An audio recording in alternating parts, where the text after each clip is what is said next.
Welcome back to our podcast series, Driving Productivity in Biotech Clinical Trials: How to Maximize Valuation for Minimal Cost.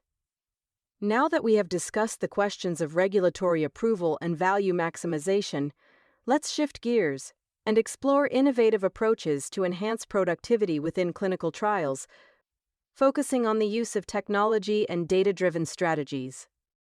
Today we're joined by an exceptional group of speakers.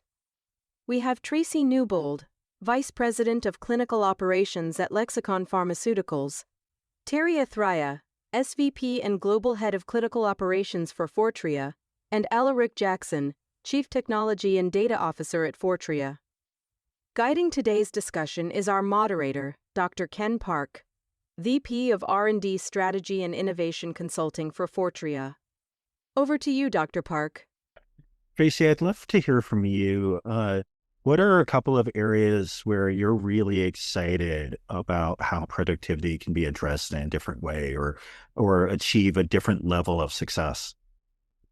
Yeah, one that's coming to mind now and has been incredibly a game changer for us is really biometrics that we've had, and we've lost a lot of data and a lot of time and a lot of productivity when we realize that we have data from the same person who's actually going to different sites to join the trial. And so things like that, like biometrics now, have saved us. I can't even tell you. It's a tremendous number of attempts that we were able to navigate successfully to ensure that the integrity of the data is there, and it's really the same person all through the trial. So that's one area that's been incredibly exciting in the last few trials that we've conducted with Fortrea. That's a fascinating phenomenon, and it's great to hear that you're starting to be able to address it. Terry, how about yourself and Alaric? Well, what's maybe one or two areas where you're particularly excited about how new initiatives can lead to more than just an incremental change, but really a step change in how we perform?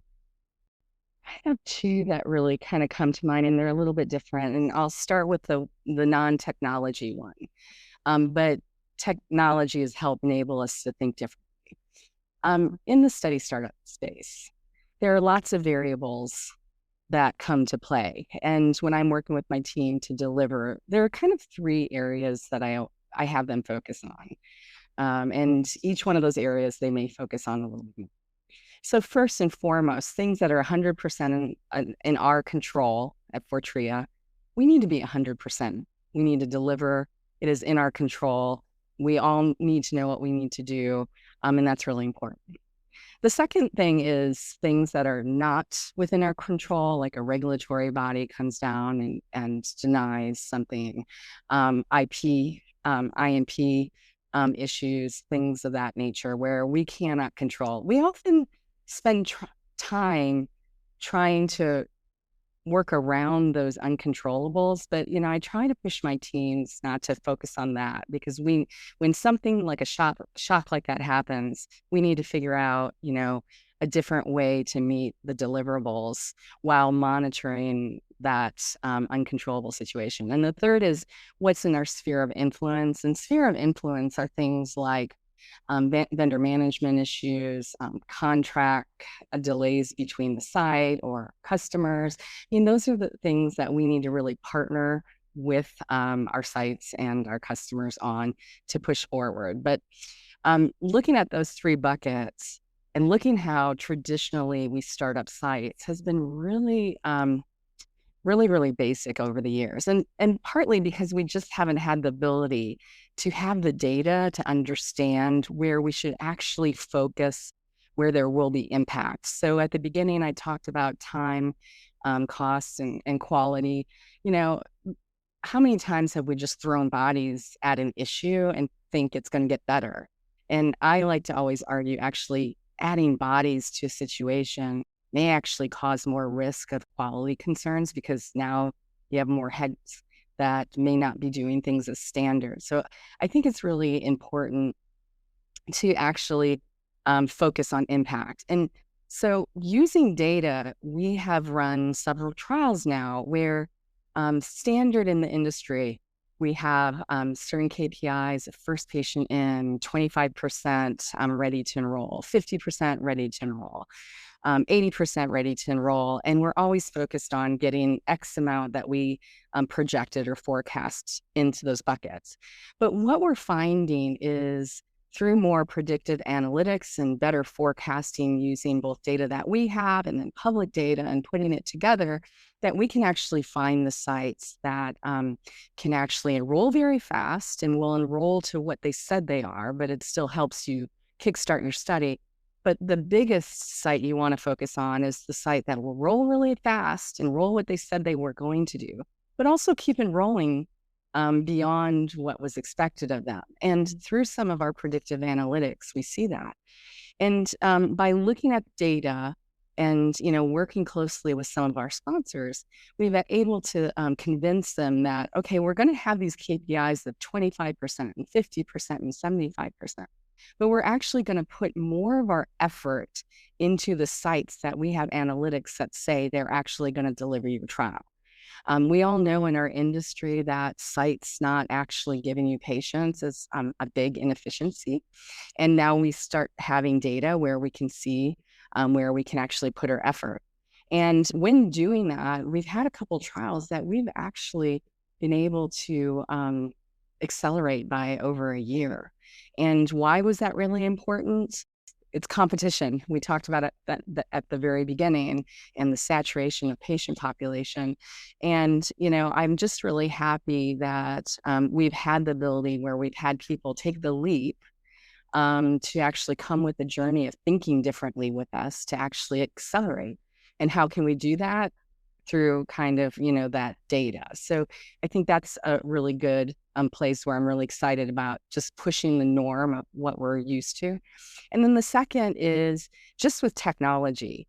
There's so much with technology now, and I just can't believe how fast it's come. And Ken, you and I have had a lot of these discussions, just the difference between the last 3 years, AI being able to add 1 + 1, or the fact that between ChatGPT 3 and 4, it went from being able to pass standardized medical and legal tests by 10%, and then in a new version, AI is passing it by 90%. How fast it's going, and so it's really exciting. And I know we have to kind of in this regulated environment be cautious because we also know that AI is so smart that it can trick us. So we're always looking at that. But there are a couple things that I like to bucket. There are the super fun things, and some of the things are kind of mundane that just like actually help your life. And so starting out with AI technology, just with admin and being able to take meeting minutes and action items. I mean, I don't know how much time I used to spend on my couch at night with my family, with my computer on my lap. I'm there, maybe I'm not fully engaged, but now with some of the technology we have, I have all my action items at a kind of a push button, and I actually can loop them in with other meetings I've had to see progress. And then I can send that out to my teams. And so that really, really helps us. Any kind of administrative burden, we always do after hours. And I think that's been great. Compliance for me in operations, compliance is one of the biggest things, being inspection ready. For Tracy, we want to be inspection ready at all time for you. And being able to monitor our compliance in different ways has been really important. And, Alaric, what you were talking about before with some of our digitization, see, I've finally been able to say the word, and how we're actually pulling data and being able to use it in different ways for different perspectives. It is a game changer for me with compliance and giving Tracy the transparency of compliance so we can be in it together if we find a problem. And that's really cool. And, what we all call the sexy thing is all this predictive analysis from enrollment, risk-based monitoring, risk-based QM. I think this is going to be really evolutionary, and this is a place there that I'm really focused on. And, one of the 400 initiatives, Ken, in our organization is really, talking about the operating model of the future. And it used to be the CRA of the future. And to me, it's the execution model of the future. And by using some of these more predictive analyses and centralized data collection tools, we're actually going to be able, for once, to make real-time decisions. So that was my tactical and more technology view. And I could go on and on, but I guess I'll hand it over to you, Alaric. Yeah, that's better. I mean, I think a couple of things, right? So one that is, it's been going on in our industry for a while, but it's making this now possible, right? Is the speed of data. If you think about the industry previously, it took a long time for data to flow from site to EDC to CRO to sponsor. And so what I'm really excited about is frictionless data, the ability for that data to flow really quickly so that we can monitor the study more effectively. And also the sponsor can, provide oversight and gets visibility to all those metrics really quickly. And so we can see signals earlier in the process rather than later in the process and be proactive about it. And I think that's one thing that's, it's not AI, but it's just the acceleration of data, getting to a world where it is real-time data, as opposed to you waiting for the IVR to provide you data every week to know how many patients are randomized. That's just something that I think is foundational and fantastic. Another thing, and it is a bit of a buzzword, and it's the hype cycle at the moment, is agentic AI. I think, that is something that truly will provide huge benefits to the industry. Now, it's not suitable, out of the gate for everything, because to your point, Terry, we're very heavily regulated. And so the idea of having an autonomous agent carrying out things with limited human supervision can be a problem. But I think the key thing there is the maturity of agentic AI, using it for the right problem case or the right use cases, and building into it. What I find about AI, or what we've seen with AI, is it can make a decision that's right, but what it doesn't do a great job with is explaining it. And so the key opportunity for us is being very crisp about explainability plans. Say, look, we're recommending action A, and the reason we're recommending action A is for these 3 steps, so that the human in the loop, or the regulatory scientist or the medic, can say, yeah, I agree with that. That makes sense. Let's go that path. And I think that's something, if we think about productivity, that will make a massive impact across all the dimensions, whether it be investigator, patient, sponsor, site, and regulator.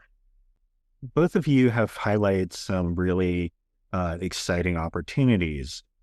What does it really take to bring these things to life, to go from simply, oh, here's an area where we know we have a problem, to here's a potential solution, to we've actually rolled it out so that now it works within our organization?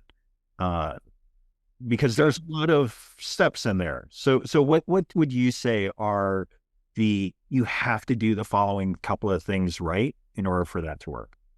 So, I mean, Ken, I think from my point of view, based on, good experiences and bad experiences, the key thing to make a success of it is don't just take an old analog process and digitize it. Really question, is there a better way of doing this? Rather than going from A to B to C to D, can you go from A to D, right? That's critical. But as part of that change management, it's bringing everyone along the way.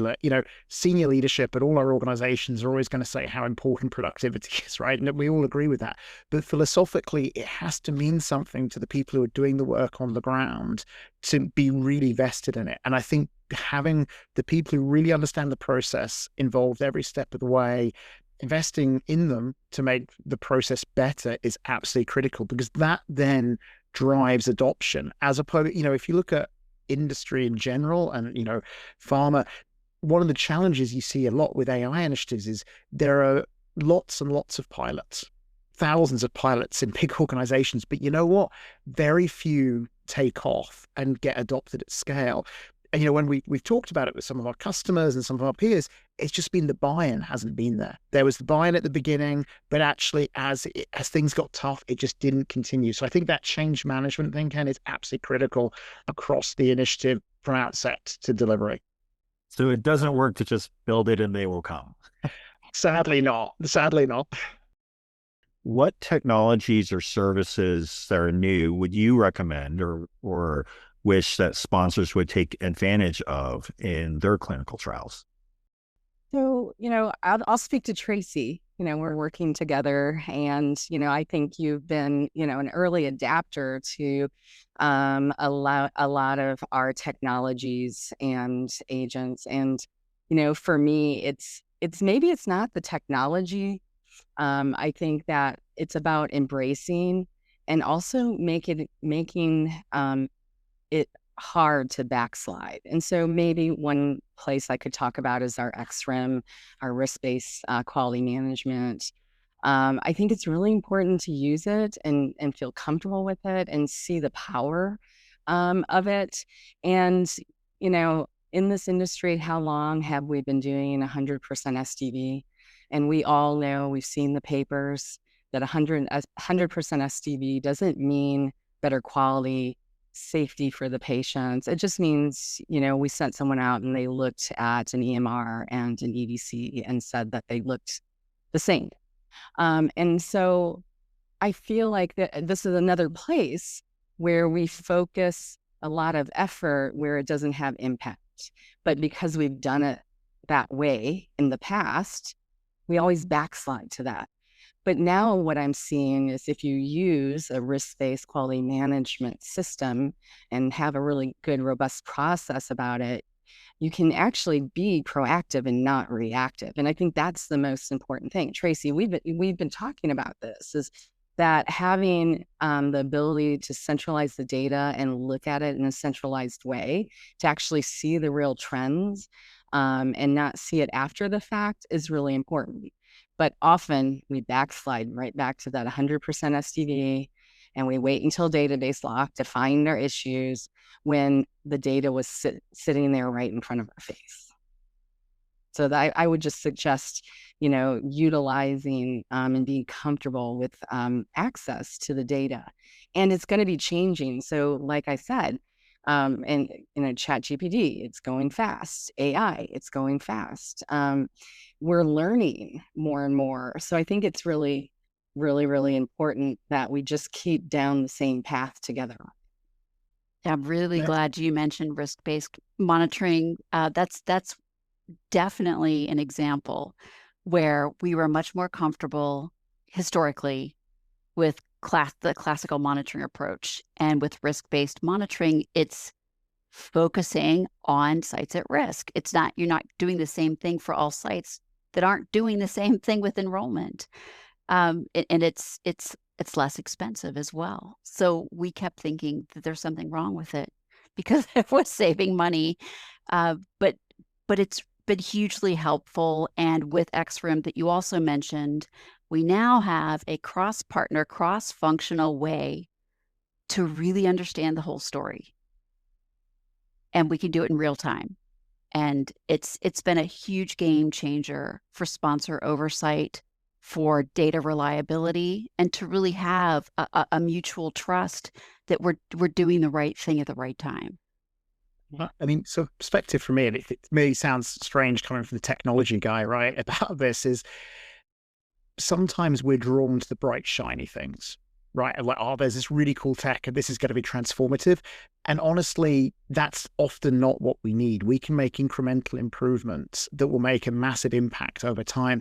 So I think always when we look at what we could do from a technology point of view or an implementation point of view, we always ask the so what? What is the impact going to be upon this project, this program, and ultimately the whole development life cycle? And I think that's really critical because, as I say, there's a lot of great technology that's come into our industry and it continues to flow. But always, I think we just need to look really carefully at, is this going to impact my project positively? Because as we talked about a bit earlier on, their change management may be steep, and it's just trying to balance those across the board. Oh, sorry. Go ahead, Tara. I was just going to add on that, for me, when diving in and suggesting some of these things, it's also understanding what kind of impact it will have, and also really training people on some of these technologies. And I think it probably would have been better in one of the other questions Ken to bring up. But I do think it's really important to give people the time to understand how this data translates into impact for them, but also where the data is coming from, and not to be afraid of it. For me, embracing it with everyone within my organization, I need to let them know this is not about trying to do more with less. This is about like being able to do more, like a lot more with the same amount of people. So I think it's really important.